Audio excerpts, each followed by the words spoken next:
جب اکبر کا دور تھا بادشاہت کا ہندوستان پر، شہنشاہ اکبر کی حکومت تھی، تو اس کے دو بڑے مصاحب تھے خاص۔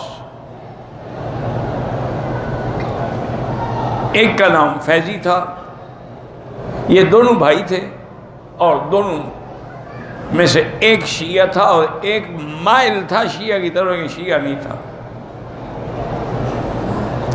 اور یہ عالم بھی بہت بڑے تھے، اللہ کی شان ہے، شیعہ میں بھی بڑے بڑے علماء گزرے ہیں، اب بھی ہیں، ہر فرقے میں ہوتے ہیں۔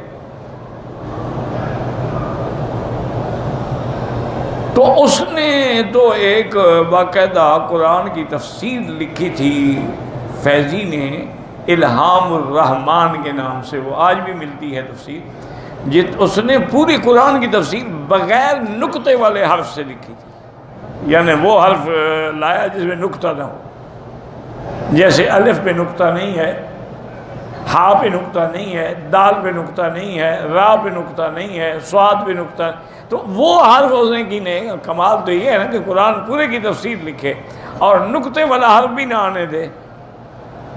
علم اتنا تھا لیکن تھا گمراہ۔ یہ وہی بدبخت ہے جس نے اکبر کو دین الہی کے نام سے ایک دین میں کہ تم تو بادشاہ ہو، دین بادشاہ کا نام جو ہے، بادشاہ دین خود بناتا ہے۔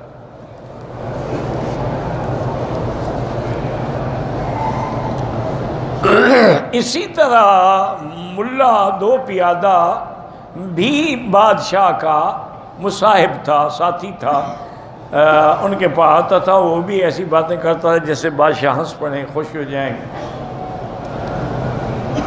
تو ایک دن فیضی نے بادشاہ سے کہا کہ حضرت ہم آپ سے بڑی ایک خاص دین کی بات کرنا چاہتے ہیں،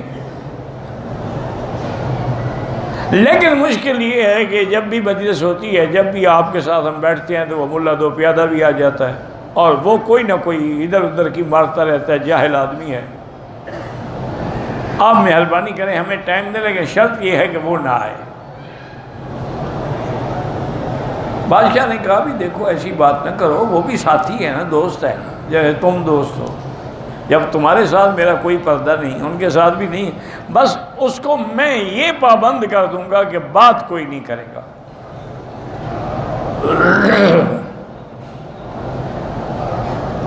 انہوں نے کہا جی بس ٹھیک ہے، ہم بات یہی چاہتے ہیں کہ درمیان میں بات کوئی نہ کرے، ہمیں دین کی بات کرنے دے۔ بادشاہ نے کہا ٹھیک۔ بادشاہ نے اس کو آدمی بھیجا، دیکھو آج ہماری خاص میٹنگ ہے، اس میں تم نے آنا ہے، لیکن شرط یہ ہے کہ تم نے بات نہیں کرنی۔ انہوں نے کہا ٹھیک ہے، بادشاہ کا حکم ہے کہ مت بولو، ہم نہیں بولیں گے۔ لیکن جب وہ میٹنگ میں آئے نا تو اپنی جوتیاں بغل میں دبا کے آ کے آرام سے بیٹھ گیا۔ اب آدمی کو ہنسی تو آتی ہے نا کہ بادشاہ کی مجلس میں ایک آدمی جوتے لے کے بیٹھا ہو، تو ویسے ہی ہنسی آ جاتی ہے، چاہے وہ کچھ، وہ چپ بیٹھا ہو۔ تو فیضی نے اشارہ کیا بادشاہ کو، یہ بد تہذیب، یہ کیا کر کے بیٹھا ہے آپ کی مجلس میں، یہ جوتے بغل میں دبا کے بیٹھا ہوا ہے۔ بادشاہ نے پوچھا ہاں بھائی کیا بات ہے، کیوں تم نے؟ انہوں نے کہا حضرت شیعہ کی مجلس ہو نا، ڈر لگتا ہے شیعہ چوری کرتے ہیں۔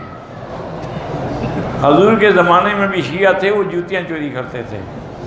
اس کو غصہ آ گیا، فیضی نے کہا حضور کے زمانے میں کہاں شیعہ تھے؟ انہوں نے کہا یار میں پڑھا لکھا نہیں ہوں، ابو بکر کا زمانہ ہوگا۔ انہوں نے کہا ابو بکر کے زمانے میں شیعہ کہاں تھے؟ انہوں نے کہا یار اب میں کوئی تاریخ دان تو ہوں نہیں، حضرت عمر، انہوں نے کہا حضرت عمر کے زمانے میں شیعہ کہاں تھے؟ انہوں نے کہا بدبختو تم کہاں سے نکلے ہو؟